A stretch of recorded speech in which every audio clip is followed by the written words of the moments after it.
games are destroying. Reagan was right. Video games are destroying the young boys. You know, we didn't talk about it in last episode. Last episode, we just talked about boys to men, but this episode we're gonna talk about some games. So, you know, welcome. Welcome to the episode 37. We're almost at episode 40, and I'm wondering what's gonna happen when I get to episode 40. I don't know. But we're gonna find out. We're gonna find out. We're gonna keep going. We're gonna keep moving one episode at a time.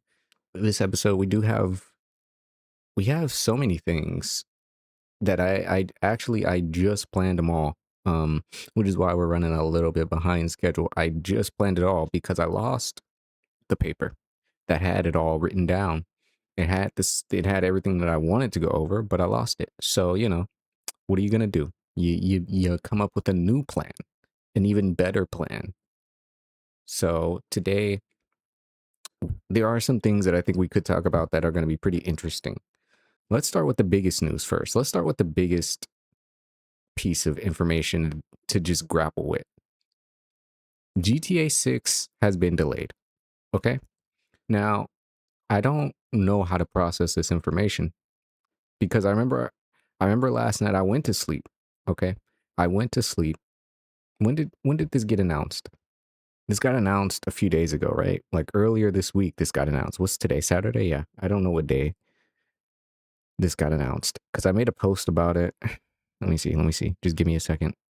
We can cut this out or we can keep it in. That's what she said. I think she'll want to keep it in though. So there's a whole article we're going to take a look at. As GTA 6 gets delayed, fired Rockstar employees paint a grim picture.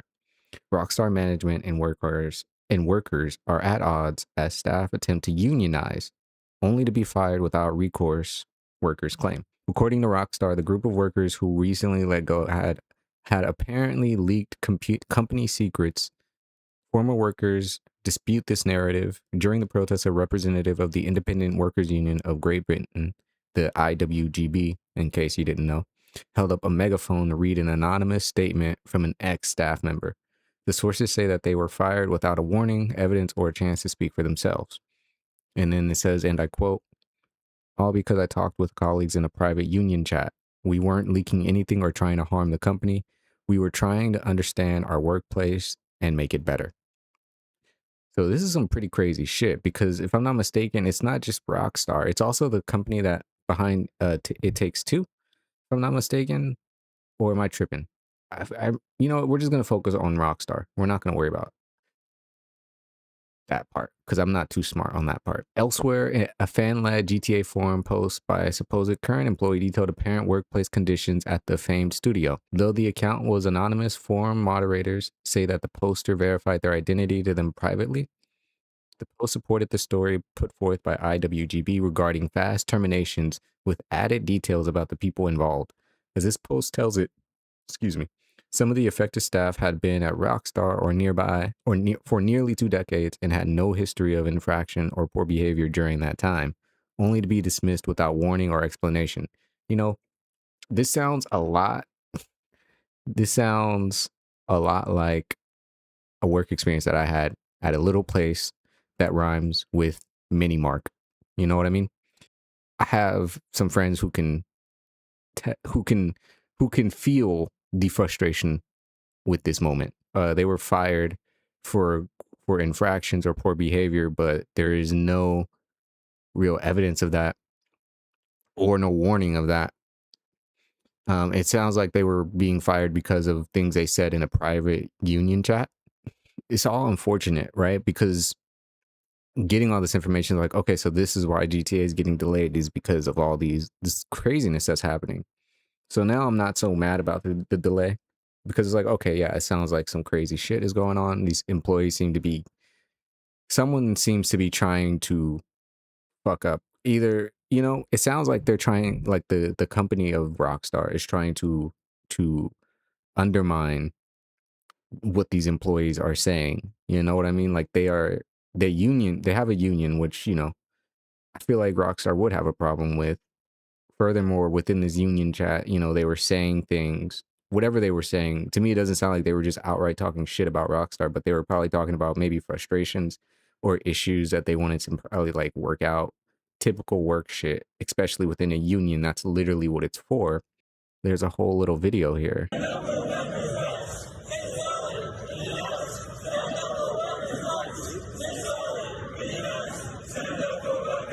Come on, man. Like, Rockstar, you got to do something. You know, like, this is bigger now. This is a problem because you are holding. I think they gotta fold. The company would have to fold. Like, just from a money making perspective, you're going to fold, and this game is going to get delayed. And if all these workers walk, you're losing billions of dollars, just hands down off top. Don't lose that much money as a business. I think that, to me, if you're going to look at it from a business perspective, as a human perspective, maybe just, apologize and, give them that acknowledgement, so that way they can go back to work and feel like they can have a union that isn't threatened. So this is ridiculous. Is Schrodinger's cat at this point. This thing is alive and dead. This game could stop being in development at any moment at this point. Pushing it to November is crazy. Imagine they push it to 2027. At that point, you've lost so much money. Employee statements being read out by IWGB. My life for this company, and I was dismissed without warning, without evidence, and without a chance to speak for myself. Don't become Naughty Dog. All because I talked with colleagues in a private union chat. We weren't leaking anything or trying to harm the company. We were supporting each other, trying to understand our workplace and make it better. To lose my job for that feels deeply unfair. No one should be punished for being part of a union or for speaking honestly about their work. Facts. The fight between staff and management continues. These efforts, aside from the real-world protests meant to support staff, were recently let go. A fundraising campaign where the public can donate money notes that proceedings will go towards mounting a legal defense against Rockstar and to continue asserting pressure on the company. This is a seismic event for the gaming industry and the trade union movement, and we can only fight back with your support, the fundraiser reads. Okay, November 19th. Wow, I was wrong on both dates. That's funny. GTA 6 is currently scheduled for November 19th, and the additional 6 months from its previous release date will allow us to finish the game with the level of polish you have come to expect and deserve. So that was the statement they gave. In my mind, I was like, oh, okay, cool. Yeah, understandable. I appreciate that. We don't want another Cyberpunk, But here we go. We got another, we are on our way to another Cyberpunk at this point.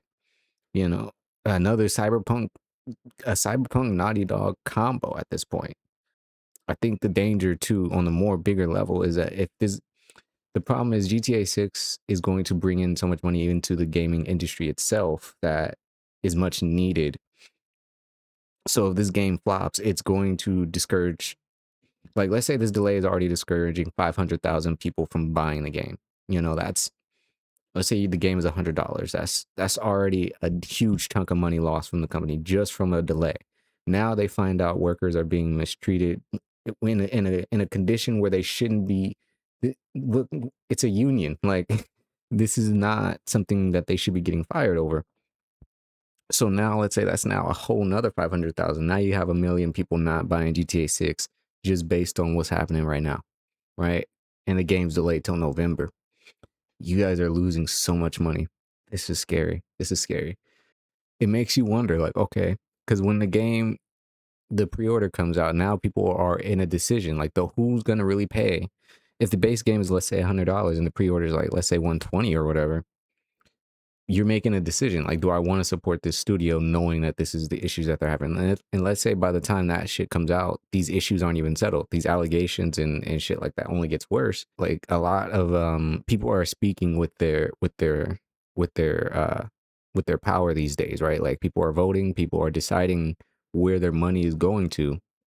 So it's like, if you're going to spend money on a game, do you want to support Rockstar, or do you want to support these employees? And that's pretty much where I think a lot of gamers are at this point, where it's like, we love some of these studios, but at the same time, we appreciate the people behind the actual creation of the game. And so it's a scary thing.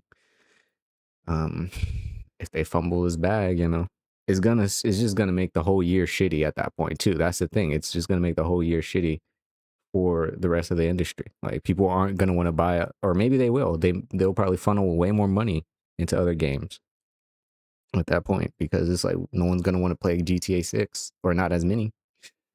And that's a sad reality. We need people to play GTA 6. They have waited centuries, Some people have died waiting for GTA 6. But yeah, that's what's happening with that. That's what's happening with that. It's unfortunate. It's unfortunate, but we'll keep our eye on it. We'll see what it becomes, A lot of unfortunate realities in that one. But I hope it gets better, and I hope we can buy GTA 6 with good faith. I think that's pretty much, and I hope that they get their apology and and work things out. That's all we want, right? I wish Andrew Cuomo only the best in private life. But let tonight be the final time I utter his name. How do you say this guy's name? With all due respect, Mamdani. Yeah. Zorhan. No, it's wow. I said Zorhan Mamdani. Right. Speaking of people speaking with their votes and shit. So this guy, he won the mayor in New York. He won the mayor electoral vote in New York. So he's going to be the mayor of New York City, which is really cool. He seems like a really great political dude. And this is kind of the thing that we've been hoping for, is that someone younger is winning and getting into these higher places where they can actually speak out and against all these bad things that are happening. And so Mom, I hate trying to pronounce this man's name. Mamdani is a great reflection of that. And I have his victory speech here because I've been seeing clips of it, but I kind of want to actually just hear the whole thing. I haven't been following the entire campaign outside of just small news information, but a lot of what he speaks to, I think, is a lot of what what a lot of people have just been asking for, which is just affordability, ways to make people's lives safer, ways to deal with the homelessness situations, ways to deal with economies and healthcare and things that people really are asking for and needing. So let's take a look. Let's see. It's muted. Here we go. First day, and it's muted, Can we hear that? We can hear that. Barely. We can barely hear that, huh? All right. Is that better? Mamdani. Thank you, my friends. Crazy. The sun may have set over our city this evening, but as Eugene Debs once said, I can see the dawn of a better day for humanity. Nice. I'm just gonna watch the entire thing on this person's little phone that's recording on the thing, because it's just there. It's more distracting than him. So I'm just gonna look at it on there because it's perfect. It's almost perfect. It's an Android though, so the picture's not super clear, but it's getting there, Let's see if I can turn up the quality. Nope. 720. Fingers bruised from lifting boxes on the warehouse floor. Palms calloused from delivery bike handlebars. Knuckles scarred with kitchen burns. These are not hands that have been allowed to hold power. And yet, over the last 12 months, you have dared to reach for something greater. Yes, sir. He makes you want to move to New York, Against all odds, we have grasped it. You have grasped The it. future is in our hands. He could say, you know, the best thing about a victory speech, you could literally, this is your chance to like say anything you want and people will just cheer. I'm like, man, that's the only reason I would try to be like president, just so I could. You're not even president. You don't need to be president. Just win the mayor. So that way, when you give the victory speech, you can just say words and then just listen to people cheer. And I'm like, yeah, this is it. This is the power I wanted, you know? And then what's the word? How do you stop being mayor? Because it's not like you just quit. You have to like resign or whatever. Yeah. Then I would resign after probably like after a day or something. Like I'd have to know what more I could do, you know? Because what more could I do? This is why I do this. I'm too immature to Friends, we to have do anything. toppled a political dynasty.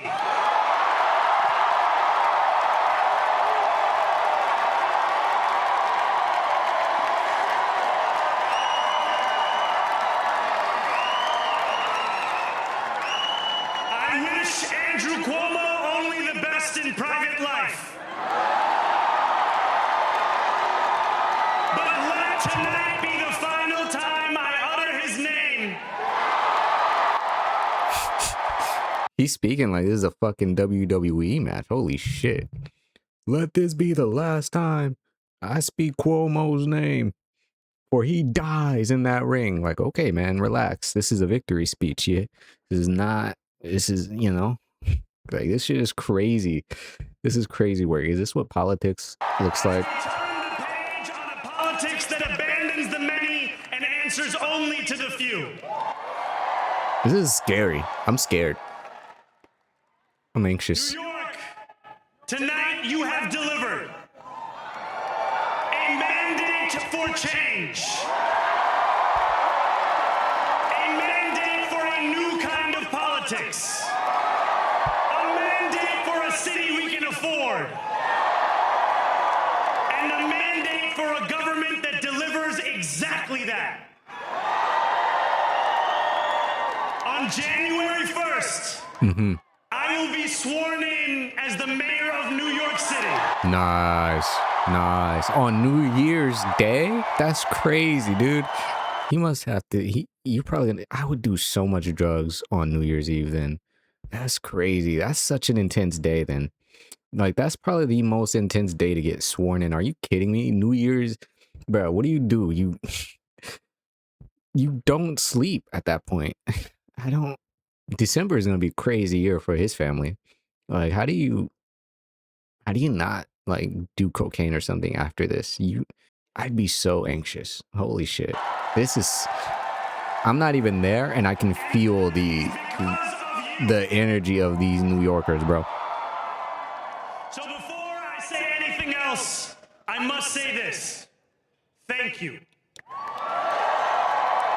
Thank you to the next generation of New Yorkers who refuse to accept that the promise of a better future was a relic of the past. You showed that when politics speaks to you without condescension, we can usher in a new era of leadership. Yes, sir. We will fight for you because we are you. Yes, sir. Or as we say on Steinway, ana minkum wa ilaykum. Nice.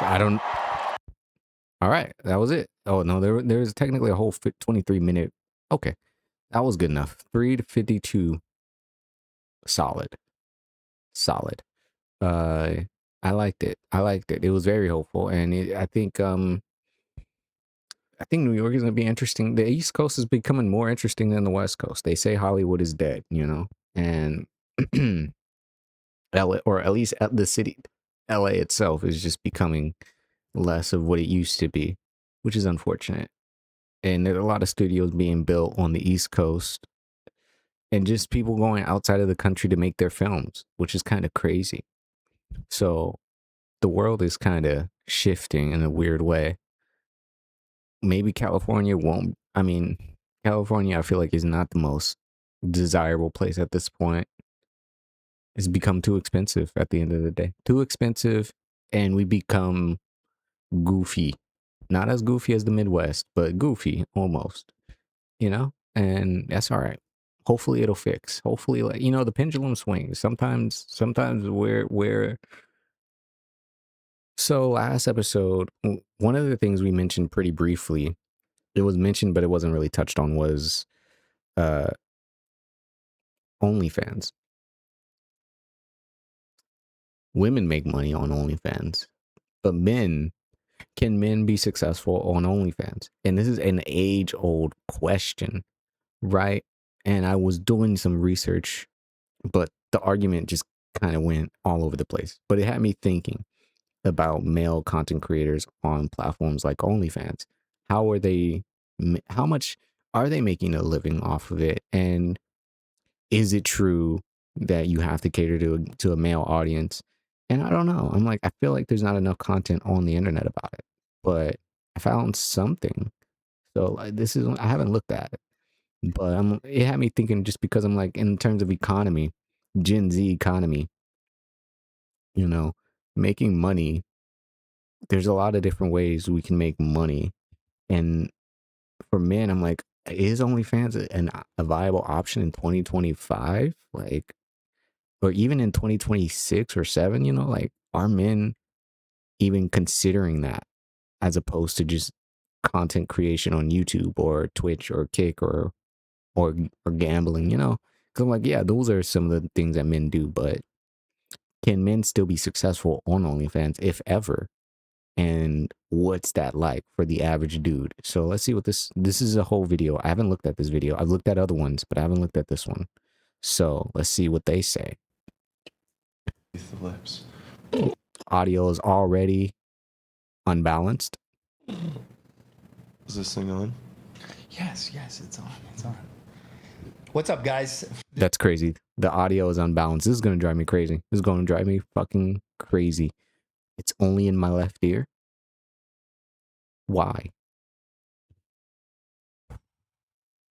This is our first podcast, and Okay. we are here with Okay. Your first one? All right. I'll give you that. It's your first one. I mean, I don't know how you edit it, but sure. Bryce and Kyle, male thirst trap extraordinaire. Okay. And the guy that took TikTok by storm, went from Legendary OnlyFans Consulting. I didn't even notice the name of the channel. That's how fast I looked this up. Legendary OnlyFans Consulting. What does that even mean? What does this mean? I'm going to explore this channel. We are going to get sidetracked. changing the world as far as I'm concerned. So we're just going to talk a little bit about his story. As you know, I'm Money Talks with Mike on TikTok and Instagram.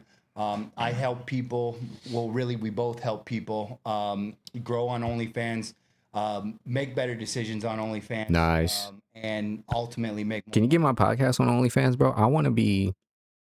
I'm telling you, I feel like OnlyFans is such a market, because if everybody thinks it's adult video content, there has to be more than that. There has to be like a crack where there's just a plethora of non-sexual content. Like, you know what I mean? We need to turn the tide. So this is our. We need to make people be like, yeah, I remember when OnlyFans used to be all sex and now it's all actual content. God, I hate it. You know, we need that. You know what I'll do? Maybe what I'll do is, here's one of two things I'll do. This is what we're going to do. This is going to be fun. Either I'm going to download this video twice so I can balance the audio, or I'm going to put my voice on the right side. And that way now we can both be misaligned, because this is crazy, man. This is crazy. It's the first episode of their podcast. So I'm sure it's not like this now, but imagine it still is. That'd be such a good gimmick though. Where it's like, don't worry guys, I fixed it, and then it's not fixed. And it's like episode 49, you know, and it's still not fixed. Episode 211, still not fixed. And I hope they keep it like this. Posting some out there content and just messing I can around, turn this up. being goofy, kind of like exploring different things. And what is it? I just got a lot of people reaching out saying, hey, make an OnlyFans. What? And I was like, nah, for a couple of months I was like telling them, no, I'm okay. And then I decided fuck it, let's see what happens.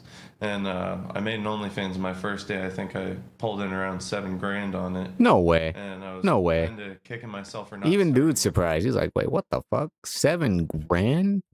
$7,000. You're saying you pull $7,000 on the first go, dude?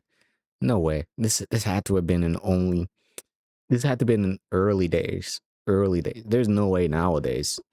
People ain't got $7,000 earlier, to just you know? give. So since then, it's just been pretty much doing really well, and I've just been trying to maintain it, and that's pretty much how I got into it. So Why would your brother see it? What? and now we're doing these podcasts as well. Hopefully these do well, but yeah, it's pretty much just it really. I got to find like their latest episode to see if the audio is better. I just told all those fears I had about making. How long ago one, was this? I've always been 3 years ago. person It's to got to be like, better. I don't It's all right. What you think, anyways? So whenever I made one, I just told my mom because she's one of my best friends. I could tell her anything. I What? told her. You told your mom? That's bro. He told his mom? Hold on.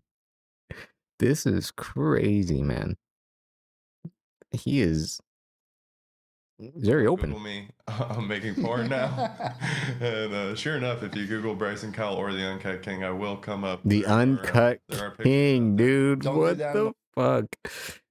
I love it's just the casuality of all of this. Like, if you look up Bryson, Uncut King, no big deal. Just got cock and an uncut penis, I do like this podcast, though. I'm not gonna lie. Because it's not safe. They in the won. workplace. They've charmed me. No, but your mom has been so sweet. So Yeah. let's talk about that, because a lot of people are kind of afraid about their families finding out, right? Yeah. So what would be your best advice for those people? Just who tell are them, right? Kind of afraid that others My are gonna butthole's out find there. out, or see their noodles on the internet or whatever. I mean, you can do that no face stuff. I've Hmm. never thought about doing that, but for me, it was more of if you don't respect me or love me enough to support me in whatever I do, I don't need you in my life. And that would break my heart because I love my mother so much. But I know that my whole family supports me in anything I do. If yours doesn't, I don't know what to tell you. But honestly, you don't get to pick your family. You just get to pick your friends. And this guy's like family to me. So Nice. Love you, man. I knew you were going to be there for me. I knew that my family would still, but Yeah. He just seems pretty stable. Like, I don't know. Yeah, I'm scared, He's he's very level-headed about a lot of the decisions, which is very great, I think that's always a good sign that, the content that you get from the creator is always going to be from an intent that isn't money hungry. And I think that's important in this day and age, whether it's not just in that, but whether in YouTubers or streamers that you watch, where it's you don't want a fucking what's that dude's name? Boogie, you know what I mean? You want content creators who are making content and what they receive from it is more of a donation, I guess, because it's all free at the end of the day. And it's all because of what we just want to do whatever we're doing. So I think, always going from that mindset, it's always going to make everything that you get from that creation just nicer. So with that being said, right, what would you recommend as the top 3 things that new creators should do in this space? Here we So go. what Here are we the go. most- So now this is going to be important. Now, if he doesn't say they have to cater to the male audience, then bada bing, bada boom. Because to me, so far now, based on everything I've looked at,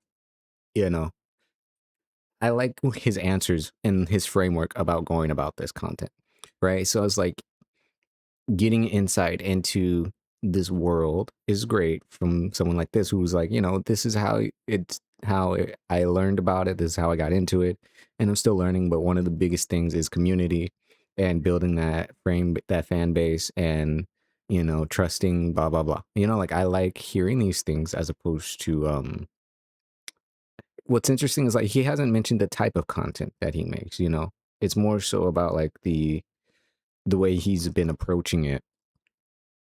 And I think that's what's important. I think about how people frame things when it comes to some shit. So I'm like, yeah, when you don't talk about what it is you do rather opposed to how you approach it, I think it makes it a little bit more understanding or a little bit more wholesome and grounded in the sense of like, irregardless of what I'm posting, the intent is always this, you know. This is the way I hope that it comes out, blah, blah, blah. So either way, you know, he could show his butthole on there. You don't know. Let's take a look. Because he does have interviews. Okay, so let's take a look at what's on here. Now, this is a strange. This is probably this is a hole that we're going down. I don't know if I want a rabbit hole rather, but okay, not many videos. Wow, not many videos at all. 13. Where are the rest? 1, 2, 3, 4, 5. I see 6.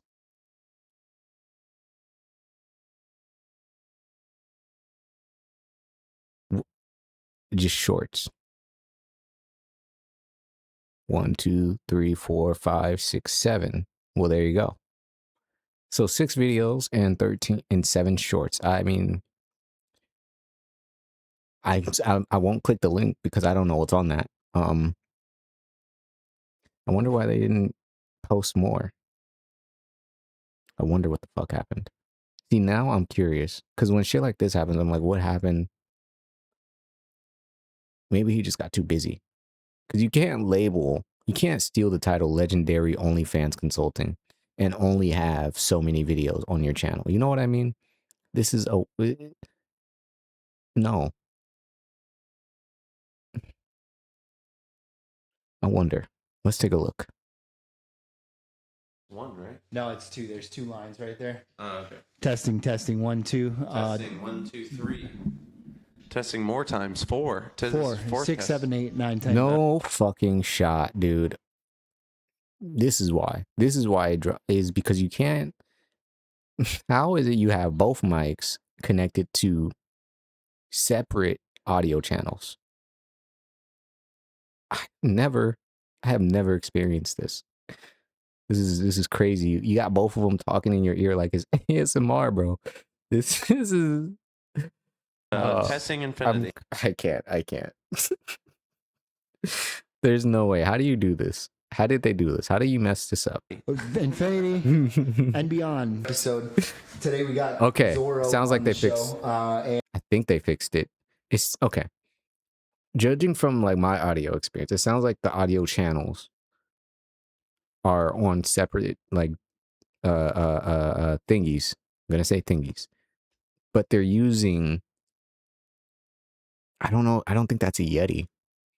You know, because he was using a Rode mic before. Anyway, you know what? It doesn't matter. The point is, it sounds better. And we're just going to kind of talk a little bit about. But I can tell that it's manually where he's adjusted from, and where he's headed in the OF space.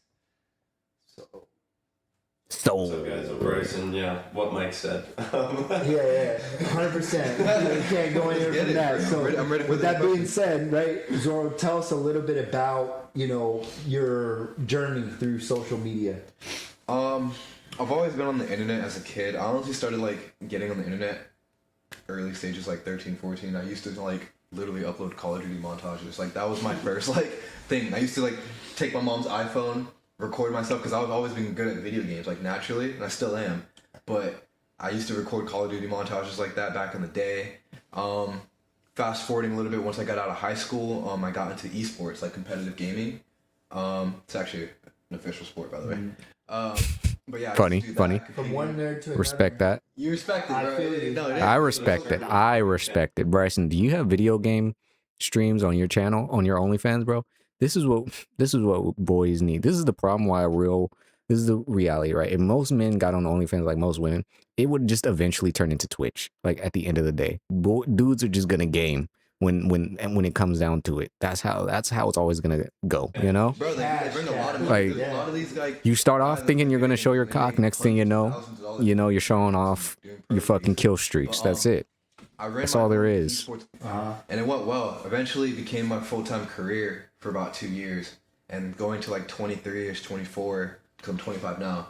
How I long ago was this? 2 years ago. kind of just fell out of love with video games. Like I slowly stopped making gaming videos, and I started doing like pranks and stuff like that, and that even wasn't really working for me as well. Like having such a gaming fan base, and I just kind of was falling out of love with it. And I think what was really stressing me out was me getting older, having so many bills, needing to make a career for myself. I was like, wow, like, you know, if I had a kid or if I had a wife, like I really can't provide because I really don't make enough. And I need to do something that, you know, works better for me, but also something that I'm actually good at and I don't hate doing. I started to kind of like not like the process of YouTube anymore and stuff like that. It was really Interesting. I'm expensive. starting to notice a pattern in this in his like career process. Is like a lot of the things that he started off doing were things that he thought he would enjoy doing for a living, but it turns out like you know, and I think that happens a lot of the times too. Like we all like do in terms of what we want to do for the rest of our life. We pick things that we love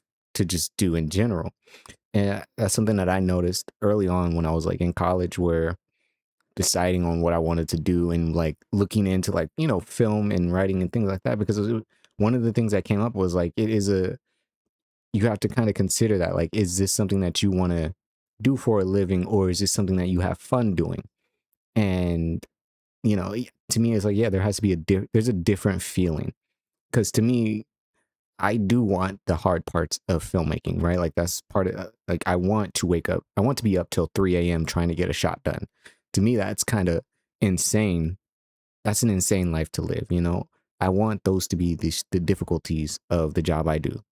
So I'm like, I enjoy doing it for fun, but I want the challenges that come with it, you know? Because to me, those challenges for filmmaking are always just can be some of the most craziest and interesting challenges to have.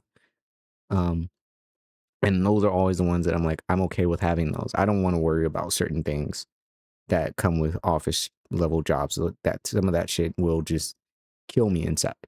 But for film, I'm like, yeah, let's try and negotiate how to get this permit for this plot of land so I can do this scene, you know, or let's figure out if we have the budget for this location or whatever. I don't mind, you know, I don't mind the stress that comes with that if it means making a picture, you know. So I think it sounds like that's what he's trying to figure out, was trying to figure out within his days pre, you know, penis job. So it's relatable. and stuff like that. Not to downgrade it or anything, but it just wasn't my thing as I got older. It was a lot more fun when I first started. It's funny how like money tends to ruin a lot of things, right? Yeah. It can. It sucks. Yeah. Because, you know, I really wanted to be a YouTuber. Like, I was like, that's my dream. That's my goal for the rest of my life. And, like, I had to find another passion. I did. Like, it was just, you know, like, and honestly, you know, doing OF now, I have, like, a YouTube channel myself now where, like, I post my shorts. And it's kind of like I'm still going after that dream. You know, Nice. in that area, just in a different niche. Different. He's gonna make me cry. That was beautiful. I love that. Yeah, Love that. A lot, probably like a lot less perfection. Yeah. Yeah, like how about perfectionism? Was that something that you struggled with? Yeah, because, you know, like, I feel like, you know, I feel like OnlyFans gets a lot of, like, hate with, like, a lot of this, like, regular society. Yeah. But I don't feel like there's any competition in the OF game. Like, No, there's not. I don't know, something as simple as, like, people always want to collab. If you do OF, you could find a collab within the first hour of making an account. You know what I mean? Like, with people like that. Like, for you to collab with another big YouTuber, It's so much work. it doesn't work like that. A lot of people, because they don't want to share their views, they don't want to do that, third. At least in the gaming scene that I was in. I don't know about like vloggers or anyone else, because YouTube is like spread out with totally different niches or whatever. Yeah. But like, that's one thing that stood out to me. You could always make friends in the OF thing, like quickly. That is very true. That is very true. Do you even remember how like we met? Twitter, I think you inboxed me or whatever. Do you remember what I said to you though? No, to be honest. I literally tried to buy like a retweet from him because he was just so big on Twitter and I was starting out. Oh, I and he think I denied told it. you. Yeah, He literally denied it. He was like, you said something. You're like, I said I don't really like want to like charge people for retweets, but if we ever end up collabing or something, I'd be yeah. happy He was to just put like you on that. there. Just like and then that. he introduced me to you. he's like, you really should talk to my bro Mike. You know what I mean? He's like my manager, this and that, and like you click off. He's like, you told me like, oh, you got potential, bro, and like now we're here. Like, Nice. Yeah. That's funny how that works. Basically like the problem with video gaming and content creation, the way you network in order to be successful in that, it is like it's difficult. It is very challenging. And it's because of how spread out, like he said, that the content creator industry is within YouTube or even in esports. So it's like if I wanted to hop into esports as a content creator, in order for me to make anything significant, I would have to reach a certain level to where I can actually get an edge in. And it's more of a challenge. And when you're looking for like a job in entertainment or whatever, networking is one of the things that will help, push that forward. And I can see how stuff like OF, it's a lot more open because networking and collaborating, whether it's on a money mindset or not, it helps everybody involved, which is crazy. Like I have a network of film people, right? For typically, honestly, probably for whatever one would ever need. But, I don't have anything that I do have people working on things that I do need. But I'm like, that is crazy. Cause yeah, if I have people that I know that can do things that I can't do, like that does graphic design work, it's like I have at least 7 people that I can contact and be like, hey, I have this idea. Would you be able to make this for me or help me make this? Or can I pay you to do this? Blah, blah, blah. And it gives them not only money, but experience and contribution to something, and I'm like, this is crazy. Like these networks of resources among our peers is huge. Um, because it is what helps everybody and it helps this generation's economy ultimately. So, you know, that's pretty much what he's speaking to. And I think when he found that in this situation is like, that's what's kind of helps you keep going to where it's like, you don't feel like it is all up on you to be successful in this thing or not. Like you can have all these other resources and networks that help build it. So, and that's the only way they're successful, and then they just want to do that for other people. And I'm like, that's the cycle. Yeah. So That's this about, guy's, like, he's 10 cool. months, He's kind of or, cool. like, but I remember, Man, I want to help them with this setup because it's bugging me. So many easy solutions for this microphone problem. Why are the microphones away from everyone? Just put them on the coffee table or put them in front of the coffee table. They can speak into one mic and you can speak into the other. And that way you don't have, like because the problem is, it doesn't matter. It doesn't matter. you're like, hey, this guy has a potential. Like he's doing really good. He's doing on fine. Twitter. I think you had 16K at the time. I did, yeah. I'm just saying because he's talking this way, right? He's talking towards them, but the mic is literally behind him, and I'm like, the concept I assume was that they'd be looking towards the camera the entire time, which is why the mic is placed where it is, but it's not working that way because when you're talking to people, you're just going to be naturally facing them. So why not just put the mic? I'm sorry. When I messaged you, I was you and Mike at the time. I was managing my friend as well. Like I started OF like managing her like at the time because she doesn't even do it anymore. But then I was like, why don't I didn't see any other guy or creator. Like nobody inspired me. I was just like, why don't I do this? Because I see how easy it is. Like, there's an audience for it. Like, but why don't I try it? So I did. And I was doing both, you know what I mean? So I was like managing her, giving her tips, running her stuff, her page and everything while doing mine at the same time. And eventually just broke off to like, I need to focus on myself and you. Yeah. Well, sometimes it's easier like that, right? Because that's one thing that I learned, like in coaching a bunch of people, is that I'm curious on what he coaches them on. Not like I don't trust his expertise, but I'm like, okay, but if he doesn't do it, like, what does he coach them on? I guess in terms of marketing, I guess, because that's the only thing I could imagine. Like, whereas like if you do these types of sales or deals or focus on these holidays or whatever or implement this strategy, I'd imagine. But I mean, I'm like, yeah, I'm curious. See, now we're getting into the weeds, right? Of the butthole industry. What does how when it comes to the manager side of things, what are their what's their mindset or perspective on all of this if they don't do it themselves? How do they, I'm just curious Like about their mindset. mind. After having a personal trainer, and then I kind of like drifted off into working like by myself, and then I got like a job as a personal trainer as well. I'm like, wow, I really like fitness, and it was the same time with when I started like, working with you guys as well. So, I guess what happened like going like towards like the summer and stuff like that, like I had these two passions, and I was like, I really want to see what weighs out for me because like I really just want to be happy. That's it. You know what I mean? These last few years of YouTube, I just wasn't happy. So I was like, I knew there was an opportunity with OF, but I like, this training and like this day job. So I kind of took Could do both. more of like the day job, and I was, doing that, and I kind of like realized I was like, dang, like I really only get paid this much, and I put this much work into it. And I was like, it's cool and all like to do this, but I was like, this can't be it. Like I can barely like survive on my own. Like imagine if I had a family or just wanted to do anything. I can't even think about that. So within the last like 2 months, honestly the last month, I flipped it. I was like, instead of treating my day job like my main job and OF like a side job, main job and part-time job, which is what it should have been originally. Yeah. You said that as well. I said that. Just like Bryson, I feel like sometimes I'm very hard-headed and stuck in my ways. And like, I mean, I don't you even tell me think one thing, but I don't even think it's being hard-headed. I think it's just more of the logical route.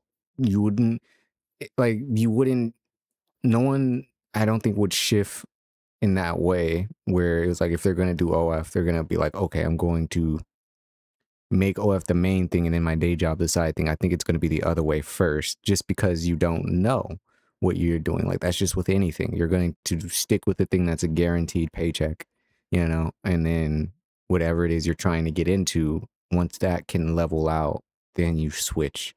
So I'm like, I don't, I don't subscribe to that just because it doesn't necessarily, it's not always going to work out that way where the one thing that you can do that switch first. Yeah, kind of needs some time to first see if is even possible.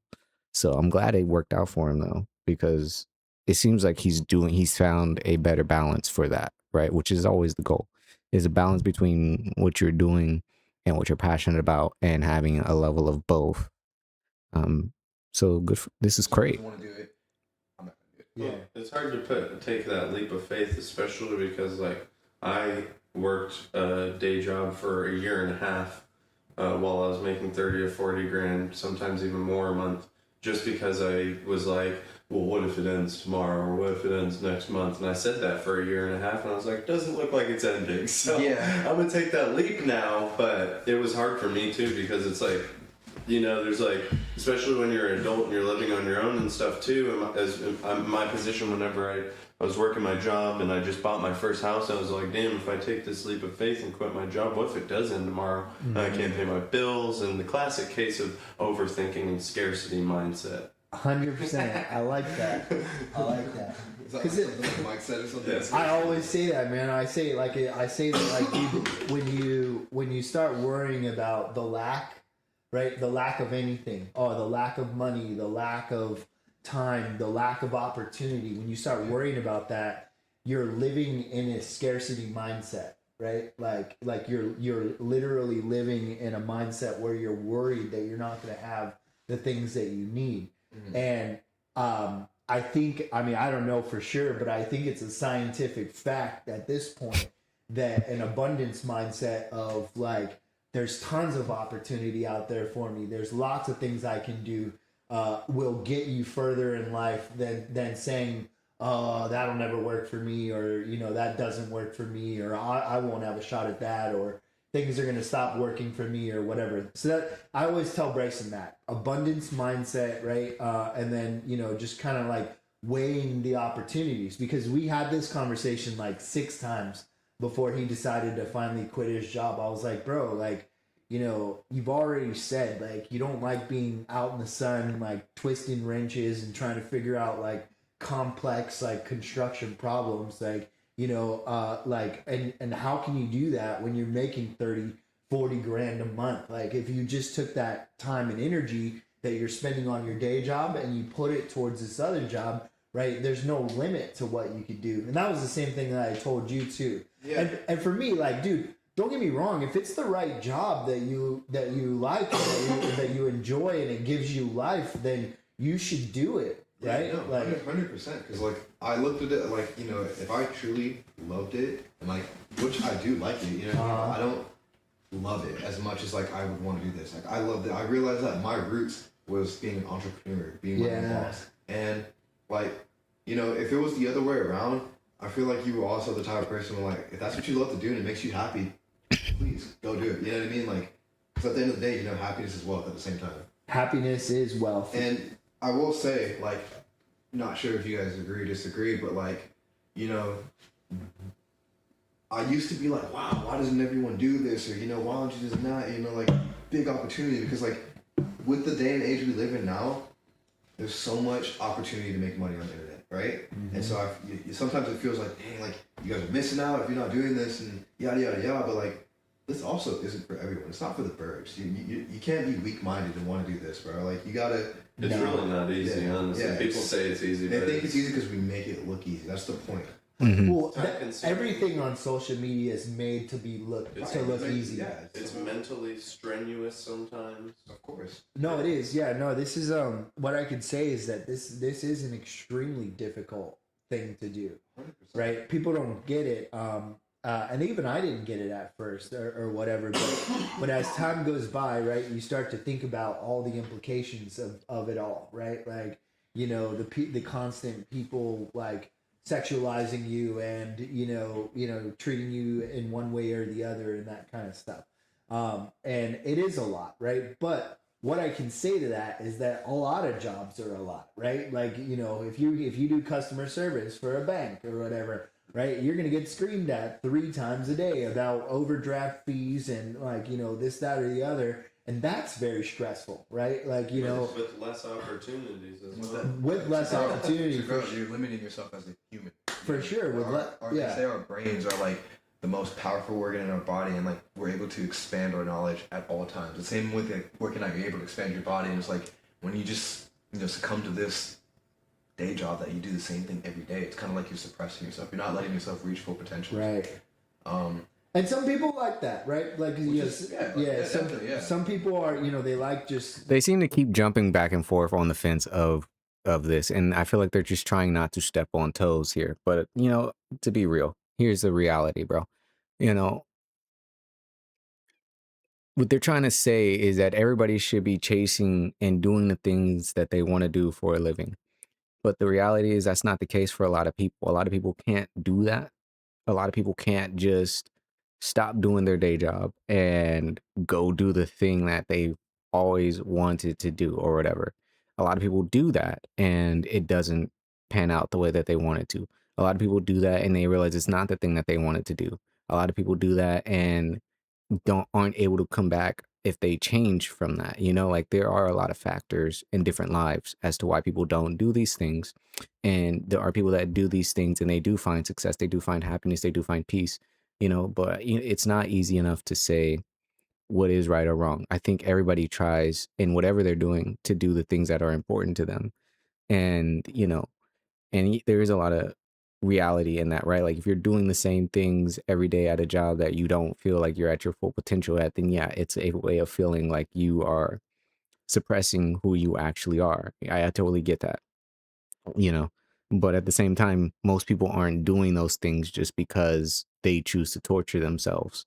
Most people are doing those things because this is what puts money on the table and pays the bills.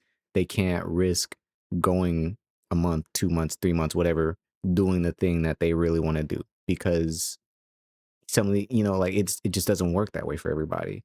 No matter what age you are, even if you're in your you're in college or out just getting out of college or whatever, like you still have realities of your own to face, you know. So to me it's like, yeah, you know, in a perfect world everybody would just drop doing the things that they don't want to do and go do the things that they want to do, but that's not how reality works, you know. And like, and then you can't, and then I'm like, they're also contradicting it by also saying, you know, it is a lot of work. It is very hard, you know. And I'm like, yeah, that's kind of the difference is some people would rather choose the level of difficulty and challenges that they face. Most people don't want to be sexualized. Most people don't want to have to worry about if their family sees them naked. Most people don't want to worry about strangers walking up to them or being harassed. They already have to worry about that in their day job, on top of actual real responsibilities. So, there's a level of factors that go into why people choose these challenges over the challenges of OF creation. Where, because it's like, yeah, they face mental stress or physical stress or whatever, but it's very different, right? So people are leveraging that at the end of the day. And there is no guarantee that there is more money or just as much money in these things. There is a guarantee in how much money they make in the day job. It may not be as much as they want, but that's also like where people figure things out, and they go and find things that they can do within the space that they have. Um, so I'm like, it's I agree with some with the things that they say, but I also disagree because you know he said it himself. Like, you went through five different things that, or not five, you went through like two other jobs or whatever that he thought were the things that he wanted to do, and pretty much reached the peak of those things and found out they weren't what he wanted to do. I don't know how you how you like step away from reaching those heights, and deciding. But it's like, to me, if you have the space and the capacity to do those things, then yeah, of course you have the space and the capacity to try this thing out, to go for this thing, to do that thing. Most people don't have that level of risk or sacrifice to make. They have to pick things that work for them uh in the short term, which is the reality of most people in this country. So I'm like, OnlyFans, they do make it sound like it's an easier route without talking about the actual mental stresses or the the stresses of marketing or the realities that come with those earlier days of what it takes, because at the end of the day, when it comes to this stuff, you are a salesperson, and being a salesperson is not an easy job. And it's not an easy job in the sense that it's just you have to be a different person as opposed to other day jobs. Like, you're selling yourself, for one thing, and you can be authentic in that. But at the end of the day, when you're first starting out, you can't be. I don't think. Not if you want to be successful in the money mindset. You probably do have to pretend like you're okay with certain things or whatever, or you could deny them and make less money. And even then, if you're making less money, you now have to compensate for that. So what are you going to do? Do your day job, right? Where you still are, so to me, it's like there is no escaping that reality. Like, people can't just go off and do the thing that makes them at peace, because if it was that easy, we'd all be doing it. Everybody would be doing it. But, there are people that have to work the factories at the end of the day. There are people who have to do the things that no one wants to do. Um, and I don't know. I did like the interview though. I do like the interview. They, Bryce and Zorro and Mike, they all seem like great guys. They all seem like great people to engage with and chat with. Um, I like that. I like their mindset and how they framework, like how they frame their choices in the career, in the industry. Um, I like seeing the career progress that Zorro went through, right? Um, and like, it's interesting to see this is right, like, in terms of, we've had Mamdani become the mayor of New York, and we have Zorro here and Mike and Bryson talking about OnlyFans content creator success. And I'm like, as a young man, thinking about this stuff, I'm like, this is the two ends of it, right? For the most part, you can either go and do one of these two things within whichever capacity, and the result or the drive is still the same. Do it if it's how you feel like you reach your full potential, right? And so I think about that in terms of this generation and what we do for a living. Because it's like, for people to get to the thing that makes them reach their full potential, they might have to do those day jobs. They might have to work at that bank, like, and that's the challenge, because for them, the thing that gives is probably owning their own bank or being a part of something bigger. But you don't just get to go and do that. You have to start somewhere. You have to build up from there. So, to me, the more accurate or proper advice in this is that when you're doing the thing that you feel like you're supposed to be doing, the work that you're doing for it is easier, which is what I've always believed. Because it's you're gonna want those challenges. Those are the challenges that are gonna amplify your experience, because it's like if you want to do OF content creation, then you have to collaborate and you have to put yourself out there. But then you realize, oh, it's not that bad. It turns out this is a big space of community where everybody is wanting to collaborate with each other, just because it makes it a safer space. So it's a lot easier, right? As opposed to dealing with a customer who's mad because they didn't get their fucking order, you know? And I don't know. It's not that easy. It's not that it's not for everybody. It's that everybody doesn't get those options, or has the capacity or space to even do those things.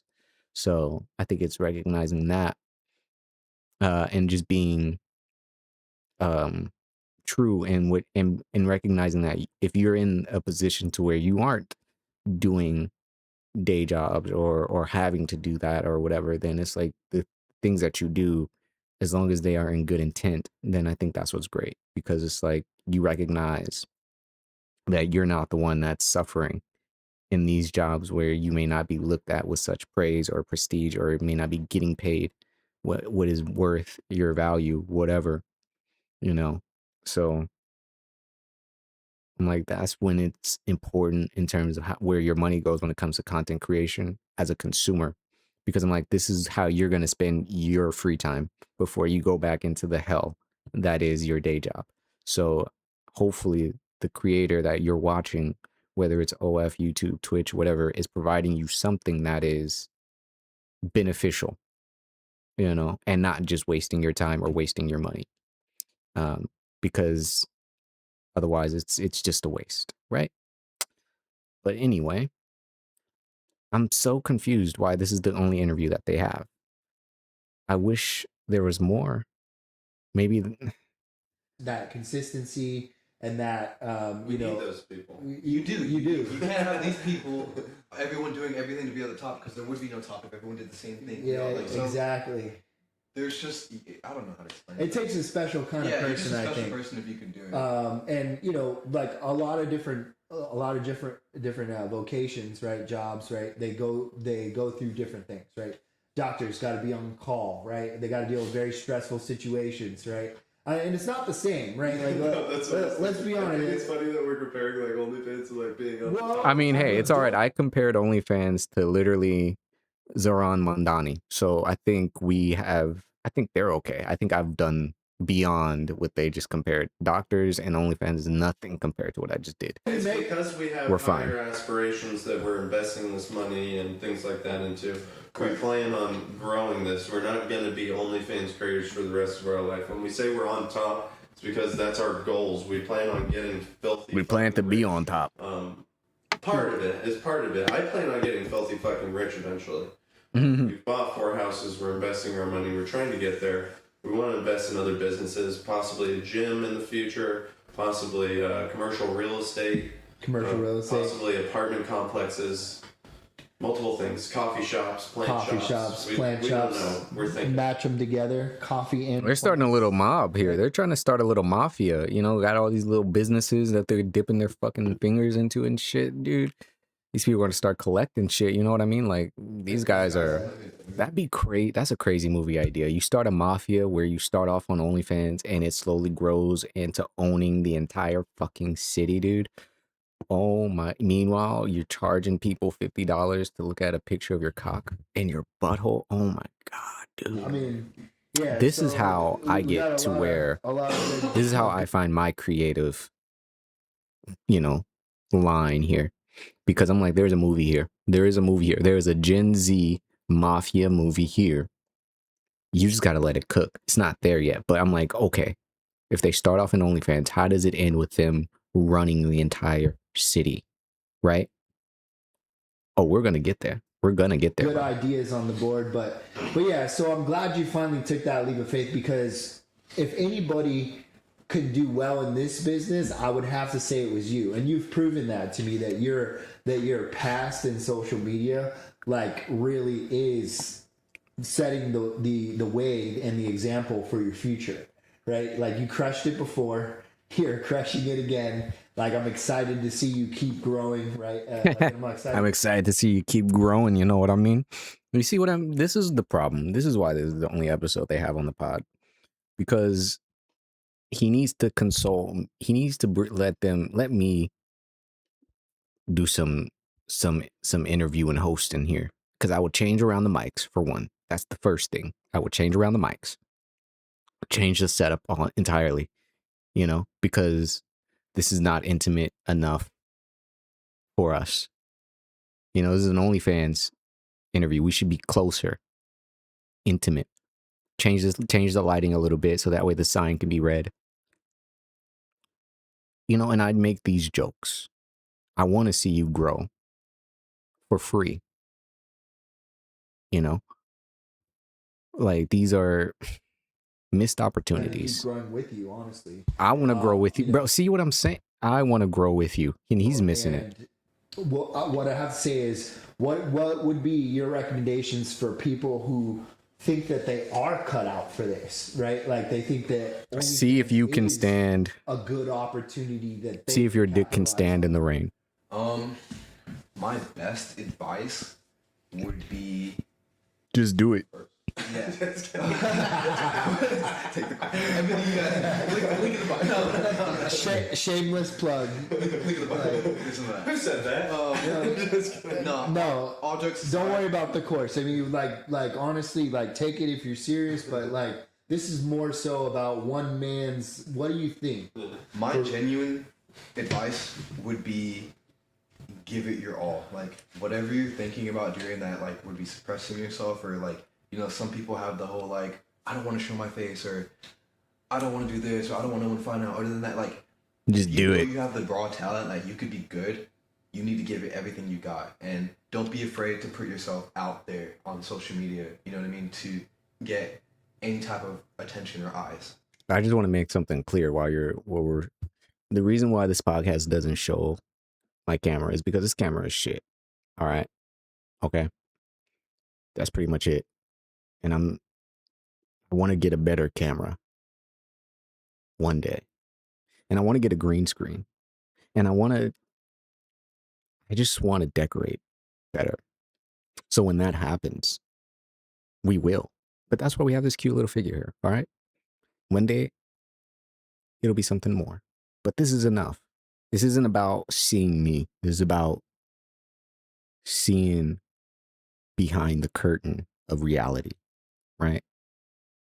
You miss 100% of the shots you don't take. That's what I was going to say also. Michael Scott. Has said it, but there's a lot of people that Michael Jordan, bro. There's a lot of people that have said Michael Scott. I don't understand. He said it. But no, I agree. You know, I think when it comes down to it, yeah, it's one of those things where it's like you just have to keep doing it. You know, it's something that people say all the time. You just do it and you keep doing it, and it doesn't really matter because, you know, if you don't want to do the thing you're doing, then do something else. That's pretty much it. It's a hard thing to adopt consistently, though. I will say that. Maybe just in the 2020s, but like it is just a hard thing to adopt. But I agree. Because it's like the more you do anything, the better it is gonna come out, the better you get at it. Like it's like tying your shoes. You know, the very first time you tie your shoes, it's not gonna go well. It's gonna be a little messy. It's gonna definitely come untied, you know, whatever. But, you know, by the 1,000th time or whatever, you can tie your shoes without looking. And, you know, it's like, I can just do that now, you know. I'll never not know how to do that. And it's because I just kept doing it. Even on the days where I fucking fell and thought I did a good job. But, you know, just keep tying your shoes, I guess, is really the lesson. He's not the first person. I don't watch sports. He might have been the first. He might have Michael been. Jordan is the first person that said that. I used to have that feel post as a like kid. I feel like that's been around, like one of those things that's been around. Like, since That's a basketball thing. Yeah, like So 100% of the shots that you don't. 100% of the shots that you I feel don't like take. it's like 100% of the shots in life you don't take, but possibly yes. I don't know. I don't watch sports. Yes, at it's a all, Michael except Jordan UFC. reference. I like UFC. Yeah. I'll let it slide. I'm like that. It's crazy My that brothers would hate me because they're from Chicago too. They love that they're. I had that post as a kid. I remember. I love that one. Yeah, that's awesome. Yeah, no, that's how I feel too. I honestly feel like we're raised with our parents' expectations and ideas around attention, right? And what do your parents tell you? Your parents tell you, okay, honey, go to school, get a good job, put your nose down, right? That's the first thing they tell you. That's all they know. Put your nose to the grindstone, right? Don't stand out, right? Like, right? You know, Well, I don't know about that. You know, unless it's in a good way, right? Do a good job, right? And I think that idea of being scared of attention, right, is one of the main things that is holding back entire generations. My generation, your guys' generation of people, right, of from like achieving like something great, right, like, and this newest generation's like, F it, bro, like these kids are making like hundreds of thousands of dollars a month at like 16 and 17 on like Or that YouTube, kid that drop shipping, plays like, with toys. How much does that kid make? oh dude, he's the highest paid YouTuber in the world. I know exactly He what you're makes talking about. $30 million a year way too much. for playing with toys, bro. Channel. I know exactly what Like, you're talking about. I play with toys. Nice. See, fucking took them 31 minutes to make an entire sex joke on an OnlyFans interview, bro. I'm gonna set a new goal for myself is to be a podcast consultant because this needs to be better. This should have been better. This should have been amazing. This was great. Should have been amazing though. You know what I mean? It's just these small things. It's just these small things. But otherwise, I love it. Bryson, if you were gonna tell somebody who's thinking about getting into the business now, like, what would be your best advice? I don't know. I would just say keep it entertaining. Try and build a community and make people feel like they're getting their money's worth, I guess. And also try and connect with them other than just sexually. Try and get them interested in you as a person instead of just an object. Nice. Yeah, It goes a long way. I'm more than just my Lust is dick. a lot better. Uncut king. I mean, love is better than lust because someone that loves you is going to subscribe for 12 months. Someone that's lusting over you is going to jerk off a couple of times this week and then unsubscribe. and then unsubscribe. Facts. Right? Yeah, Facts. So, it's definitely, I would agree. Uncut about king. The personal connections and the connections that you're making to your community. So with that being said, guys, thanks so much for hanging out with us. We know you could be somewhere else, but you're right here watching this video to the end. So for those, I made it all the way to the love end. you, and we'll see you on the next episode. Peace. Peace. All right. Well, that was interesting. You know, that was not a part of my plan today to watch all of that. I, you know, I like the interview. I wish there was more on the channel. I wonder what happened. I do wonder what happened. Maybe I should reach out and be like, hey, you guys should do more interviews. This was like probably the first interview I've seen that felt like a real interview for OnlyFans male content creators. I don't know. Like, I'm not interested in making an OnlyFans account, but I'm like, this is the first time I've heard like this perspective, you know? And it was cool. It didn't feel like, it wasn't just because everything else when you look this stuff up, it's like videos. I think there's definitely more AI videos and shit like that. But I'm like, this type of stuff is great when you can see like these people kind of just sit down, talk, and share their story on this stuff. Even for 30 minutes, it felt like it was quite longer, but it was good, you know. Some slight changes to the setup maybe, but it was good. They did one more with Airbnb with Mike and Bryson. They both just do one together. Okay, and we're not gonna watch that one. We're not gonna watch another one. I think we have covered so much. My brain is shot. I don't know what we're gonna do next episode. episode 38. Maybe we'll talk about movies. I don't know. I don't fucking know, man. I don't know, man. But either way, I'm sure it would be great. So until next time. I'm terrible at saying. Until next, I'm so distracted. Until next time. See you then.